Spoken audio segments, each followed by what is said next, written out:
it is this morning. So this morning I'm digging deep because it's pretty cold, but it's clear and nice weather. This morning I'm pressure washing these frames that are for our honey supers, the ones you saw me sorting before. So what we do is I'll pick one up here just to give you the classic look. That is what we're getting out, all the pollen. So I will show you what I'm doing. I'm bringing in that's all ready to be cleaned from the stock we got at the far side of the shed. So I bring a couple of these down, I pressure wash them, flip them over, do the other side, it all comes out. These ones that are a little bit older and dark and properlised up propolis, that takes a little bit longer because we have to get it wet, and then but it does lift out.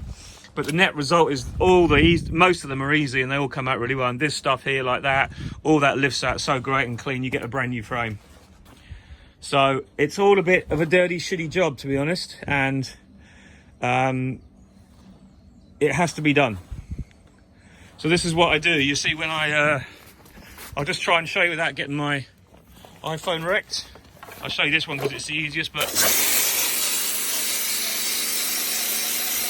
all that pollen comes out really well. Takes a little while.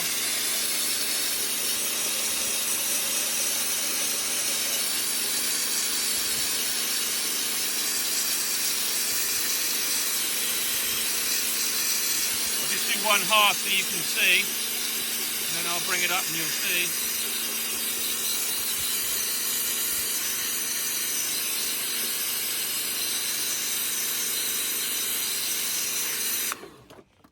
This is a classic one.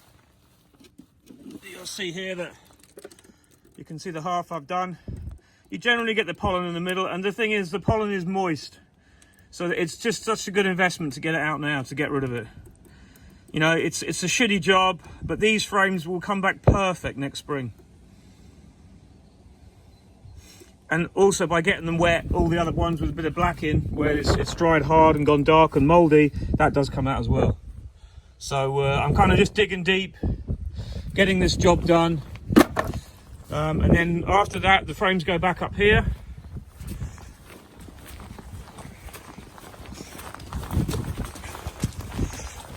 While I'm here, actually, look at the amount of Asian hornets we're catching. Absolutely loads.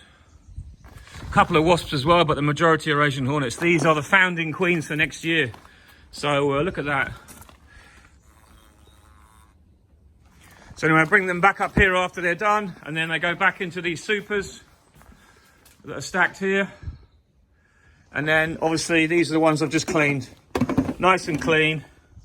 There'll be rebeats built out on 10s. Bob's your uncle, Fanny's your aunt, boom, done. We've got another load more supers ready. So I've got got all these here to do. It's going to be a long job, but that's what it is. As you can see, there's, I think, at least 600 to do. So that's 1,200, flipping them over, 1,200 sides. But at the end of the day, it's a good, this is why I like the Baticad by Nico. And Nico are the same company that make the queen rearing equipment and a lot of plastics things, and also the Nico bases for our hives. You've seen you can actually, if you log on to nicoplast.fr, nicoplast.fr, you can actually see the plastic hives they make, and they're complete. So you can have the plastic base that we use. You can have the hive, which is double insulated, which is all in plastic. And then you have the frames to go in it, and then the super frames, which is what I'm cleaning now. But we prefer to use the wooden bodies for our hives because it just seems to work really well. And that's what we prefer. I have tried a few of the plastic walled Dadon body hives, and they're absolutely fantastic, and they do resist the light. They don't get brittle after a long time, and I would recommend anybody who wants to have a go to have a go. You won't waste your money. You'll have a hive that doesn't need painting, that will last you forever. But it's just not what we prefer to do. I prefer to use the wooden brood boxes with the plastic bases. But the products are really good by Nico. You know the queen rearing stuff, you know it lasts for ages. We can wash it every year. These frames are another classic example. We don't have to pressure wash them every year, but there's always a few. So I didn't do any last year because my last year was my first kind of season when I was just kind of feeling my way into the professional side of things, and going, oh my God, what have I done? You know, no, it was all right. It was the first year kind of where I really had to get to grips with the complexities and the volumes of supers and stuff you need, because obviously this lot of supers actually I kind of rent at the moment, and I'm paying them off as I go. I've got about 280 supers, which isn't a huge amount, but I've got more if I need them. But I've got 280 that I'm in charge of, and they're now mine, and I will have more as my colleague, he does less and less, which is great. But I may even buy more. My whole idea is when I take the spring honey off, I would actually probably like to be able to, rather than having to get all the supers emptied quickly and get them back on, I'd like to get a new super on while it's taken off the first one. But that adds another complexity to storage, to handling, and all that, whereas in truth you probably most of the time are absolutely fine to leave the hive without a super for like 1 or 2 days, and then you get it back on and straight away they're back up in it. We like to put our supers back on and they clean them out. I mean, in an ideal world we'd have 2 supers to put straight back on, like obviously Ian Stepler does when he's doing his pulling his honey in the summer. He puts his clearer board on, but beneath the clearer board he puts 2 new supers, so all the bees basically just move down through that bee escape, clearer board, whatever you call it, and then the top boards are really free because there's no pressure. The problem is when you use bee escapes in the spring, A, it can get cold in the top for us, so your honey can crystallize quicker, and B, it's sometimes difficult to get the bees down. That's why we tend to use a blower for us, because you have to get the bees out quickly and just get the supers back. So by the time the bees have all crawled back in off the ground, and that's another thing, it has to be dry so they can, you know, you can't really blow bees off in the rain because they'll die basically. So you've got to pick your days. But you pull honey, you blow the bees off, then you get your supers back here, we extract it as quick as you can, then the day after we get the supers straight back onto where we've taken them off, just to break that pressure that's in the colony to avert swarming. And obviously they would swarm, but if they're going to swarm, most of the time they're going to go anyway, and it's not the issue. The issue is getting the honey off before it crystallizes. So that's why we do what we do here at the moment, and everyone, as you know, has their own different method, but we're still reviewing it all the time. What we do isn't perfect, but it kind of works. The main thing is in the spring here, you just got to get the honey off when it's about to start crystallizing and just get it done, and then get the supers back on. Once you've done that in your annual cycle, you're actually pretty good to for the rest of the year. You can do your summer harvest on your own. It's just that initial labor to get those bees sorted and done while you can. And believe you me, I'm doing this job now because I know what it's like trying to do it in December, January, when it really is cold.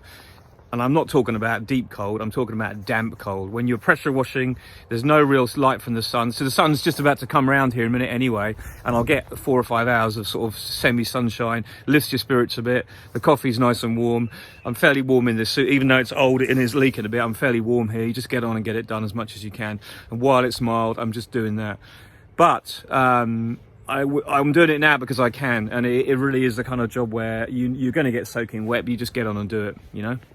After that, it's done. Everything will be up straight. All my supers will be ready for next spring. That's absolutely brilliant because I wasn't in that position last winter.